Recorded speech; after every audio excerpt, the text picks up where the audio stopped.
कोनो डेरावा ममा मारा मर्दा के गोली खेलब देवरे से होली, ये वाला नहीं है। ममा मारा मर्दा के गोली चढ़ब अरवे के डोली, ये वाला है। दरअसल ये गाना जो है भोजपुरी सिंगर अरविंद अकेला कल्लू और शिल्पी राज का फिर से एक नया गाना आ चुका है। जो पहले वाला आप गाना सुने थे वो होली का गाना था कि ममा मारा मर्दा के गोली खेलब देवरे से होली। अच्छा, इस गाने की अपार सफलता के बाद, अपार सफलता इसलिए कि जबरदस्त ये सुपर हिट ये गाना हुआ है और ये गाना जो है 57-58 मिलियन जो है वो यूट्यूब पर एक चैनल पे है और कई चैनलों पे ये लोग डालते हैं गाने को, कहाँ कहाँ से आता है। तो ये सुपर डुपर हिट हुआ है, बम्पर हिट हुआ है ये गाना। होली के सीजन में सिर्फ यही गाना चला था, उसी पे अभी उसी ट्यून पे एक और गाना जो है वो शादी विवाह का अभी सीजन चलने वाला है। तो शादी विवाह के सीजन में ये मैरिज जो है ना, ये उस तरह का गाना है, लगन वाला गाना इसको बोल सकते हैं। उसी पे है ममा मारा मर्दा के गोली चढ़ब अरवे के डोली।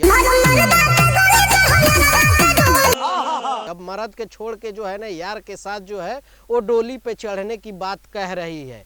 मतलब कि इस गाने में शिल्पी राज कह रही है, अरविंद अकेला कल्लू उससे पूछते हैं कि अब क्या मतलब किसके साथ रहोगी, तो मार देगी मर्दा को अपने गोली और यार के साथ। ऐसे ही तो पत्रकार लोग, ऐसे ही गांव समाज में ऐसे ही चल ही रहा है। आप लोग भली भांति जाते हैं कि मर्द का तो कोई वैल्यू ही नहीं है, सब कोई यार भसुर ससुर के साथ ही रहना चाह रहे हैं। मर्द में ऐसा क्या कमी हो गया है कि सब मर्द को शादी करेगी मर्द से, अपने पति के साथ 2-4 साल बिता लेगी और बाद में छोड़ के देवर के साथ, ससुर के साथ, भसुर के साथ रहेगी। अब सब समय देख रहे हैं कैसा चल रहा है।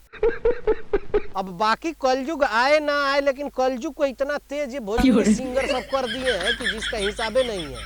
अब किसी के ऊपर जो है ना भरोसा नहीं रहा। अपनी पत्नी, जो पति लोग जो बाहर रहते हैं उनको तो बिल्कुल भरोसा नहीं होगा कि पता नहीं देवर के साथ रहेगी कि ससुर के भसुर के हमको छोड़ के। तो ये गानवा के माध्यम से इस तरह से पूरा दिखाया जाता है। लेकिन ये गाना जो है इसमें अच्छी बात ये है कि अरविंद अकेला कल्लू जो है गाना ख़त्म होते होते इसमें दिखाए हैं कि पति को जो है ना यार को छोड़ दो, यार को भगा देते हैं, पति के साथ रहने के लिए बोलते हैं। पिछला गानवा में जो था उसमें बताए थे कि छोड़ो ना 11 महीना जो है पति के साथ रहती हो, 1 महीना देवर के साथ रह लो। तो मैंने अच्छा मैसेज दिया था, लगता है मैसेजवा कल्लू भैया के पास पहुंच गया है, इसीलिए इसमें मिलवा दिए हैं। अच्छा काम किए हैं। इसी तरह से मिलवा के मैसेज दीजिए कि पति से शादी हुआ है, 7 फेरे लिया है, तो पति ही सब कुछ है, यार ससुर भसुर कुछ नहीं है। ऐसा दिखाया करिए, नहीं तो पूरे समाज और पूरा माहौल ही खराब हो जाएगा।